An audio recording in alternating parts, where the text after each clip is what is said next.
বন্ধুরা কেমন আছো তোমরা? রিয়ার লাইফস্টাইল ব্লগে তোমাদের স্বাগত। আজ আমি তোমাদের সঙ্গে শেয়ার করতে এসেছি মিল্ক ফেশিয়াল। হ্যাঁ বন্ধুরা, মিল্ক ফেশিয়াল এইটা তোমাদের স্কিনকে শুধু ফর্সা আর উজ্জ্বলই করবে না, মিল্কের মতো সাদা করবে এবং মিল্কের মতো সফটও করবে। তাহলে চলো দেখে নিই কীভাবে এই মিল্ক ফেশিয়ালটা করতে হবে। এর 3টে স্টেপ আছে। প্রথম স্টেপ হচ্ছে ক্লেনজিং, যার জন্য আমাদের নিতে হবে 1 চামচ দুধ।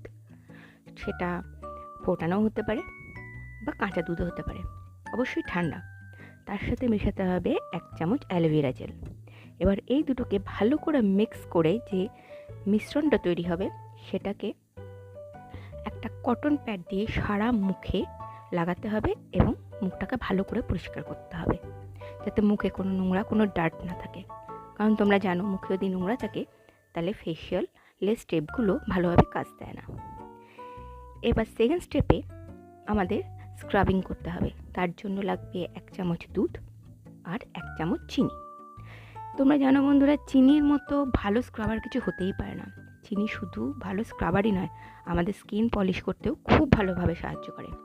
তাই স্ক্রাবারটা দিয়ে সারা মুখে ভালো করে স্ক্রাব করতে হবে, খুবই আস্তে আস্তে, নয়তো মুখে র্যাশ হয়ে যেতে পারে। কিন্তু বন্ধুরা, এই স্ক্রাবের পর তোমরা কিন্তু মুখটা ধুয়ে ফেলবে না। এই স্ক্রাবারের সময় দেখবে চিনিটা আস্তে আস্তে মেল্ট হয়ে গেছে, গিয়ে তোমাদের মুখের সাথেই লেগে যাবে। এবার এর ওপরেই তোমাদের ফেস প্যাকটা লাগাতে হবে। এবার ফেস প্যাক তৈরি করতে কী কী লাগছে দেখো। প্রথমে নিতে হবে 1 চামচ মুলতানি মাটি, তার মধ্যে দিতে হবে 1 চামচ অ্যালোভেরা জেল, তারপর দিতে হবে একটুখানি গ্লিসারিন। আর এই সবটাকে মেশাতে হবে দুধ দিয়ে মিশিয়ে একটা স্মুথ পেস্ট তৈরি করতে হবে। আর তারপর সেই পেস্টটা সারা মুখে একটা মোটা লেয়ার করে লাগাতে হবে এবং তারপর 10 মিনিট রেখে দিয়ে সেটাকে একটা ভেজা টাওয়েল দিয়ে মুখটা মুছে ফেলতে হবে।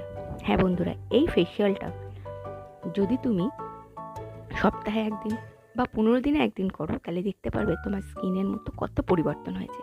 আর হ্যাঁ, এটা করার পর তোমাদের মুখে স্কিনের কতটা পরিবর্তন হলো, তোমাদের ত্বক আগের থেকে কতটা